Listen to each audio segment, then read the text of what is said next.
Welcome to Final Boss, chapters 90 through 93 of Turning Pro, a book club found at go.fsbb.io. We're finishing out our cohort here, my friends, and the final three chapters are all about you are on the hero's journey. Let's talk about it.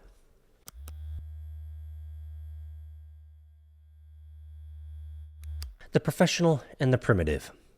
A couple years ago, I got the chance to travel to Africa. Among the places I visited was a Maasai camp. The site was so far out in the boonies we had to fly to it. There were no roads. We had two city Maasai with us, a young man and a young woman, who did the translating. When we landed, a commotion was going on. Our guides explained to us, after speaking with several of the camp elders, that the shaman had just determined that the place where the village had set up camp was unwholesome. So everyone was packing up to move. The population of the camp was about 500, warriors, kids, old folks, plus all of the tribe's livestock. The ceremony of moving camp required that the procession be led by the white cattle, so that these were being rounded up. There was no simple operation, as the individual cows were owned by different families and were scattered all over the valley. We watched for more than an hour, while the elders, under the direction of the shaman, collected the white cattle and herded them in front of the procession. The whole tribe had packed up now. The warriors, the tall, slim Morans, were singing a ritual song and jumping up and down, surrounded by pretty young maidens, contributing their own chorus. Finally, the village moved. About 200 yards up the hill. "That's it?" one of the visitors asked. We were watching the shaman. Yep, that was it. He had solved the problem. The new campsite was much better. At the time, I didn't think much about this. It all seemed perfectly natural and in keeping with Africa and tribal life. When I got home, I began to wonder about the assumptions, and as imperfectly as I could grasp them, that underpinned this entire extravaganza. Number 1, some invisible force threatened the camp. Ghosts? Restive ancestors? Free-floating evil? Would wicked things befall the tribespeople if they remained in the first camp? Number 2, the invisible evil could be warded off by moving the camp, even though the move was only a few hundred feet. How did that make sense? Couldn't the evil forces simply follow the tribe up the hill and work its malice in the new camp? Why did such a simple fix solve the problem? Number 3, one individual, the shaman, was capable of perceiving this evil force, of divining its malignant intent, and of remedying this by the specific course of action. Number 4, the tribe followed the shaman's instructions without a murmur of protest. No matriarch complained about having to pack up her stuff, which for each family was considerable, and which involved a serious amount of labor and sweat. No warrior resisted. One and all the people fell into line and participated freely and cheerfully. I must observe that of myself, I too accepted the shaman's wisdom. When we got uphill to the new camp, I confess, I felt better. I was glad that we moved. And number 5, lastly, I considered the Maasai culture itself. These were no benighted primitives being exploited by some canny hoodoo man. The Maasai were and are one of the great warrior cultures of time. They had been in the East Africa since the 1500s, longer than the existence of the US of A. And they've thrived and dominated in harsh land propelled by proud, strong, and aggressive adversaries. Beyond that, the culture of the Maasai was brilliant. Their dress, their rituals, their social organization. They are tall, strong, and beautiful. Their young men stand up to lions single-handedly and slay the beasts with only one spear. They must be doing something right. What if, I asked myself, the Maasai view of the world is correct? What if there really was an evil force threatening the lower camp? What if the shaman really saw it and concocted exactly the right remedy? Maybe if we had stayed in the lower camp, one of the pregnant wives would have been miscarried. Maybe a fight would have broken out between two braves and one of them would have hurt each other. Maybe the whole village would have been seized by collective evil. What does this all have to do with the professional and the idea of turning pro? Here's what I think. My worldview is pretty much that of the Maasai. I believe in the shaman. I wish I had a shaman. If I had a shaman, I would have breakfast with him every morning, and whatever he told me to do that day, I would do it. Better yet, I wish I was the shaman. In truth, I practice my own form of shamanism every day. As an artist, I seek to access unseen powers. Evil forces are out there. Resistance, self-doubt, self-sabotage. How many other malign entities are hovering each morning over me and my huevos rancheros? Then there are the good forces: inspiration, enthusiasm, courage, new ideas, brilliant breakthroughs, insights, intuitions. Where do these come from? I don't know. How can I access them? I have no clue. Yet this is my business. This is my life.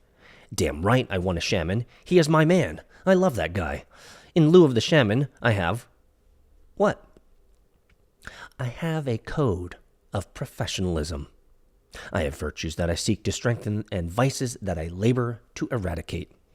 I serve the goddess. Where she tells me to go, I go.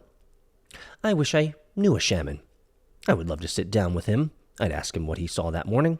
How did he see it? What course of initiation had he undergone to acquire this knowledge? Does he serve the gods like I do? Does he regard his gifts as a blessing or a curse? I was having breakfast with my friend Rabbi Mordecai Finley of Ohar Ha-Torah congregation in Los Angeles. I wanted to ask him about the subject of resistance. Is there a parallel in Kabbalistic studies or Jewish mysticism? Here's part, I tape recorded it, of what he said. Quote, "There is a second self inside of you, an inner shadow self. This self doesn't care about you. It doesn't love you. It has its own agenda, and it will kill you. It will kill you like cancer. It will kill you to achieve its agenda, which is to prevent you from actualizing yourself, from becoming who you really are. This shadow self is called, in the Kabbalistic lexicon, the Yetzer Hara. The Yetzer Hara, Steve, is what you call resistance. In the Kabbalistic view of the world, the soul, the neshama in Hebrew, is the source of all wisdom and goodness. The neshama seeks constantly to communicate to us, to our consciousness on the physical plane.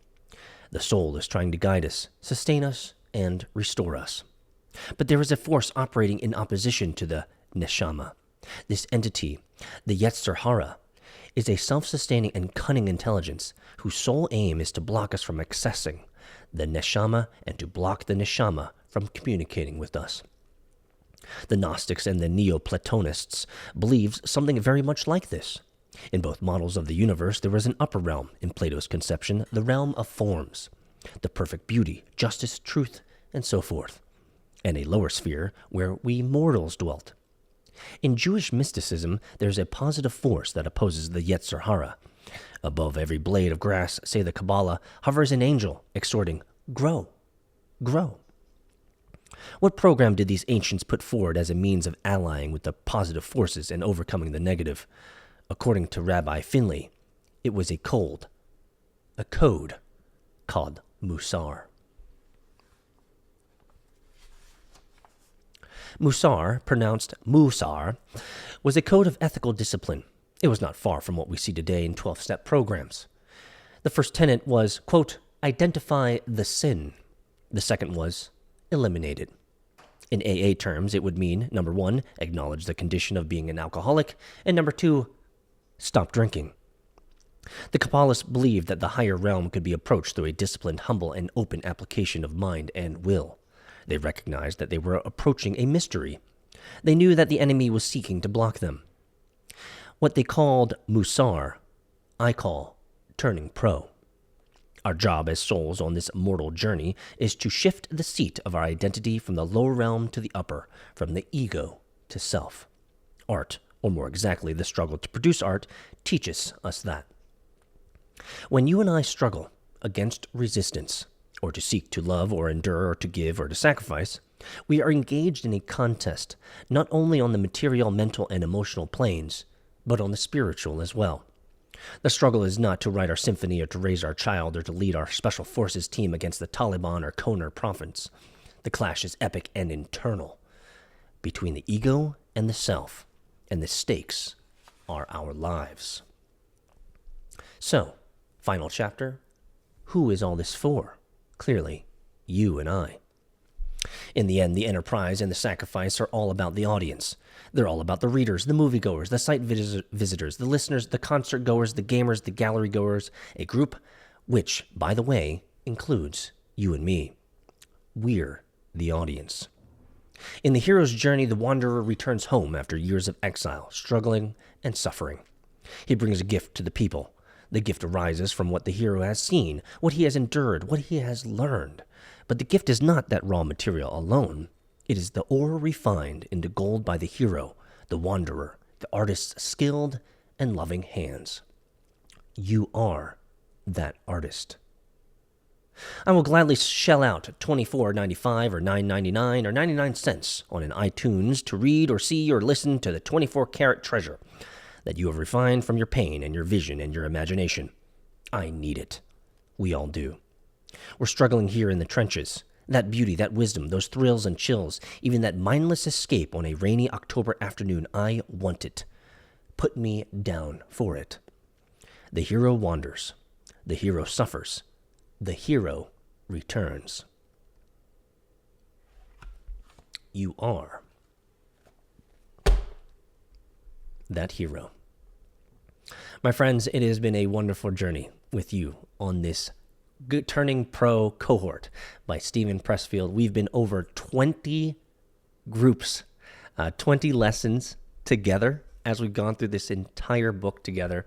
And of course, as you can clearly see, this Turning Pro by Pressfield is all about a donkey kick in the face. Get your shit together. Take responsibility for your life. You have no excuses to do that thing, to be that person, to try that thing, to accomplish that goal. You have everything you need to do it. And the fact remains that most of us have been carried along in life lazily, like the lazy rivers that you find at those water parks, where you're just following the lazy river forever and a day. It's time to wake up, friends. It's time to turn pro. Evil forces are out there. Resistance, self-doubt, and self-sabotage. Now, there's good forces out there too. Inspiration, enthusiasm, and courage, and even more so, a community of like-minded people here at the Full Stack Business Builder Network and community to help you grow. We must overcome the evil in the world holding us down. We must eliminate waste from our lives and focus. When you and I struggle against resistance, we are engaged in a contest, not only of the material, mental, and emotional planes, but on the spiritual as well. In the hero's journey, the wanderer returns home after years of exile, struggle, and suffering. He brings a gift for the people. That gift arises from what the hero has seen, what he has endured, what he has learned. But the gift is not the raw material alone. It is the ore refined into gold by the hero's skill and loving hands. You are that hero, friends. So, 3 questions to finish us off on this final boss. Number 1, what are you exceptionally excited about producing or building as the outcome of your hero's journey? Why are you here? What was the purpose of all of this? What are you getting started on? What have you already started on? And what are you excited to continue to practice on and build daily? Number 2, what are you looking to provide the world after you come out of being an amateur and turning pro? Tell us more. What are you going to give to the world? And number 3, what has the world yet to witness about you? So, manifest to us the future you. Inspire us. Encourage us. And after you've inspired us, and after you've encouraged us, get back to work.